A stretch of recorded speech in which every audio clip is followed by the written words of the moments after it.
Hello दोस्तों, good morning and नमस्कार। मैं आपका दोस्त नीरज। हेलो दोस्तों, गुड मॉर्निंग एंड सबको मेरे तरफ से छठ पूजा की बहुत बहुत शुभकामनाएं। जैसा कि आपको पता है कि अभी मैं गांव आया हुआ हूं छठ पूजा के शुभ अवसर पे।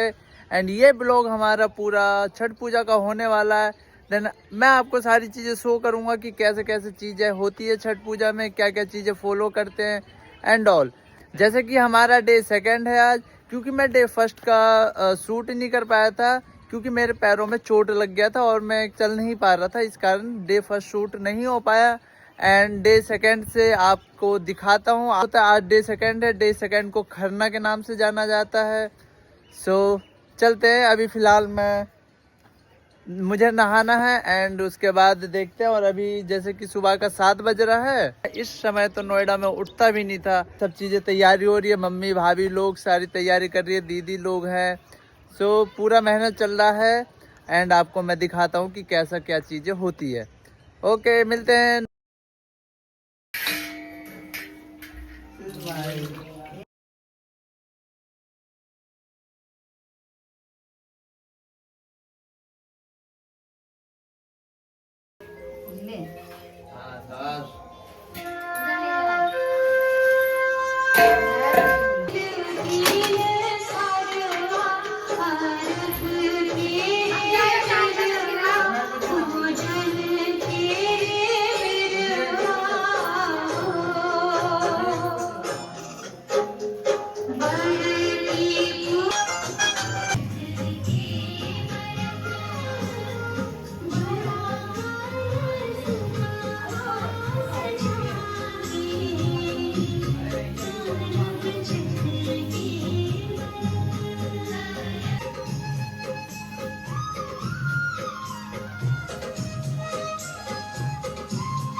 अब ये बनना चालू हो गया पिट्ठा, जिसको शांति से रहिए, इधर मत देखिए। ये गोल गोल बनते हैं और इसको हम वो जो घड़ा है उसमें पानी उबालने के बाद उसको डाल देते हैं, क्योंकि ये चावल के आटे का बनता है। वो जो गोल गोल बन रहा है उसको फिर उसके अंदर डाला जाएगा और उबाला जाएगा। पकाया जाए।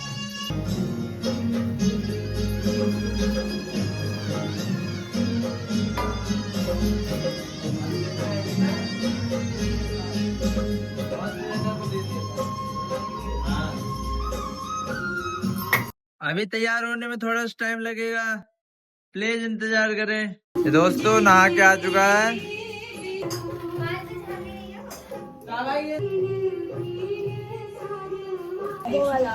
कौन सा सोच में बढ़िया से था?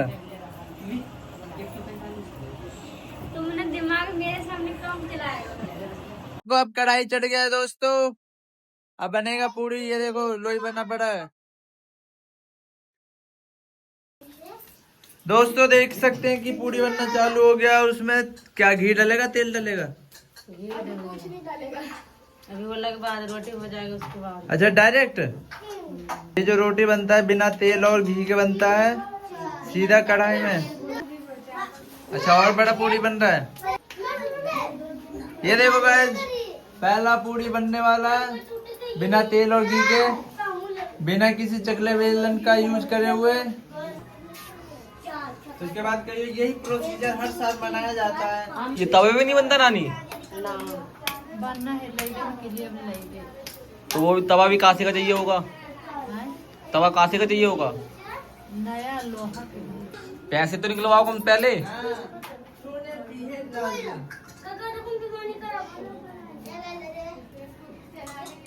तो दोस्तों यही प्रोसीजर हर साल चलता है और ऐसे हम छठ पूजा को मनाते हैं, जिसमें डिफरेंट डिफरेंट तरीके की खाना बनता है जो कि वेरी वेरी वेरी बहुत टेस्टी होता है।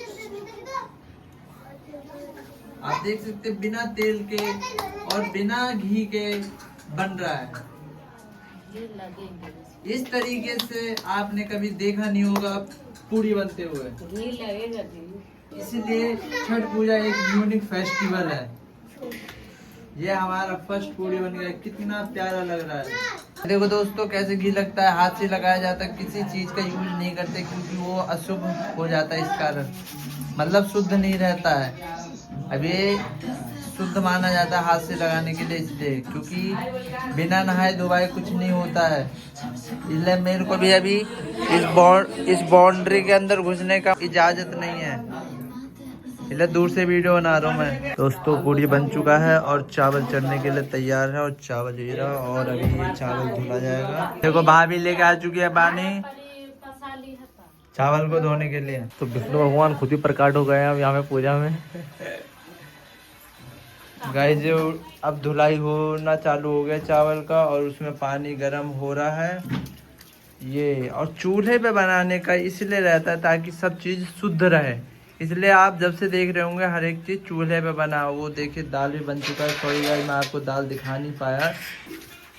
ये फाइनली चावल धुलने के बाद अब ये चावल को हाँ इसको भी एक प्रसाद ही माना जाता है क्योंकि ये कच्चे चावल का बन रहा है। और यहाँ सब चीज पक चुका था, दाल चावल एंड पिट्ठा एंड पूरी सब चीज पक चुका जो भी प्रसाद की चीजें थी वो तैयार हो चुका था। और मम्मी गंगा जल ला के सब जगह छिड़क दिए ताकि हर चीज शुद्ध हो जाए, और पापा को भी थोड़ा सा दिए। फिर दीदी ने एक एक करके हर एक चीज को निकाले पूजा के लिए, जो भगवान को चढ़ाया जाता सूर्य भगवान को। तो अब इसका पूजा होगा। आप देख पा रहे होंगे कि हर एक चीज कासे की है जो कि शुद्ध होता है, इसलिए हर एक चीज़ कासे में ही बनता है। और सब चीज़ तैयार होने के बाद सामग्री भी तैयार कर ली गई। एक छोटा सा हवन होगा और पूजा होगा जो कि सूर्य देव को रिप्रेजेंट होता है। और फिर दीप जलाई दीदी ने, उसके बाद फिर पूजा शुरू हुआ।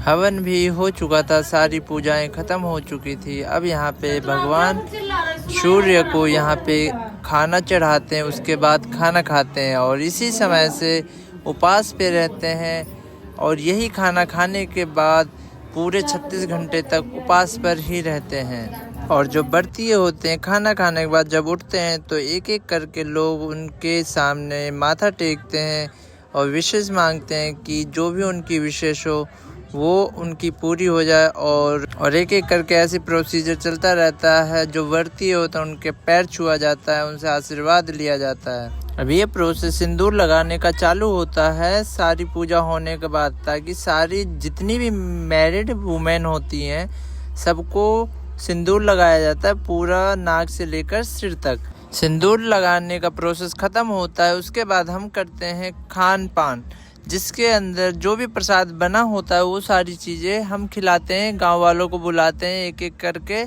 मोस्टली हर घर में होता है, बिहार में तो बहुत कम ही लोग आते हैं, जैसे कि आप देख पा रहे होंगे। ये सारा प्रोसेस हमारा खरना का होता है, जो कि डे सेकेंड ऑफ छठ होता है, जो दूसरे दिन का छठ होता है। तो ये हमारा समाप्त होता है डे सेकेंड, अब मिलते हैं डे थर्ड।